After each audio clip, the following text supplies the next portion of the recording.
প্রিয় অডিয়েন্স, আসসালামু আলাইকুম। আমরা তেজস্বী কিছু সাংবাদিকদের নিয়ে সিলেটের রাতারগুলে ভ্রমণে গিয়েছিলাম। তার কিছু অসাধারণ দৃশ্য আপনাদের সামনে উপস্থাপন করছি। আমি সাংবাদিক মোহাম্মদ বাবুল হোসেন, আপনাদের কিছু দৃশ্য দেখানোর জন্য অবশ্যই আপনারা মনোযোগ সহকারে দেখবেন। এটা হলো রাতারগুলে যাওয়ার ছোট দুই সাইডে মানে বিল এবং মাঝখানে দিয়ে মানে অপরূপ সৌন্দর্যের একটা রাস্তা। এটা দেখলে আপনার আসলে মনটা জুড়িয়ে যাবে। এটা হলো রাতারগুলের একটা যাত্রী ছাউনি। এখান থেকে আরও কিছু দূর গেলে রাতারগুলে যাওয়ার জন্য অসংখ্য নৌকা দেখা যাবে। আমরা এই দেখতে পাচ্ছি দুই ধারে নৌকা ছোট ছোট, কিচ্ছু করার নেই। অসাধারণ একটা দৃশ্য, অসাধারণ।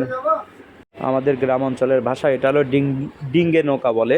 এখান থেকে আপনি 1 থেকে 5 জন করে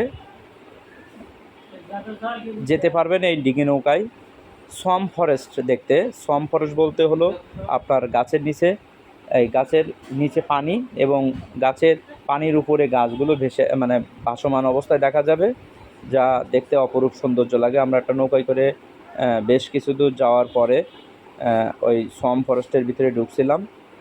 আপনারা হয়তো দেখতে পাচ্ছেন আমি আছি, আমাকে দেখা যাচ্ছে। সাথে আমাদের আরও অনেকগুলো সাংবাদিক আছেন।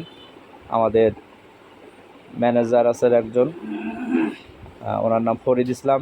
সামনে আছে SK হাসান, আমাদের আশাশুনি প্রেস ক্লাবের সেক্রেটারি। আমার পাশে আছেন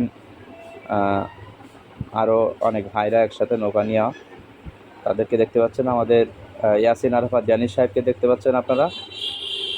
এখানে আমাদের সাথে আরও একটা টিম নিয়ে আমরা একটা নৌকা নিয়ে যাচ্ছি। আপনারা আমাদের সঙ্গে থাকুন, বিস্তারিত অবশ্যই আপনাদেরকে বলছি, এবং আপনারা দেখতে পাবেন যে সিলেটের অপরূপ কিছু কিছু সৌন্দর্য জায়গাগুলো আপনাদের দেখাবো।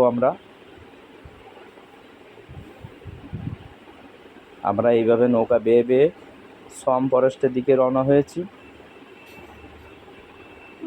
আমরা খুবই আনন্দের সাথে দেখছি যে আমাদের দুই ধারে বন আর বন, এবং বাংলাদেশের সবথেকে নিচু অঞ্চল বলা হয় এই জায়গাটিকে, রাতারগুলির এই জায়গাটিকে বাংলাদেশের সবথেকে নিচু জায়গা। মানে আপনার এই গাছগুলো দেখবেন পানির তলে সব তলানো, কিন্তু তারপরও গাছগুলো মানে জীবিত আছে, এবং এর যে শিকড়গুলো গাছের ওপর থেকে শিকড়গুলো পানিতে নেমে আছে। এর অপরূপ একটা দৃশ্য আপনি সচক্ষে না দেখলে মানে বুঝতে পারবেন না যে কত একটা প্রাকৃতিক দৃশ্য। আমাদের হাসান ইকবাল মামুন সামনে বসে আছেন, এবং তিনি আমাদেরকে বলছেন যে সোয়াম ফরেস্টটা বাংলাদেশ বাদেও আরও 21টা দেশে এই সোয়াম ফরেস্ট আছে, তার মধ্যে আমাদের এটা জায়গা করে নিয়েছে। সবাইকে অসংখ্য ধন্যবাদ আজকের ভিডিও।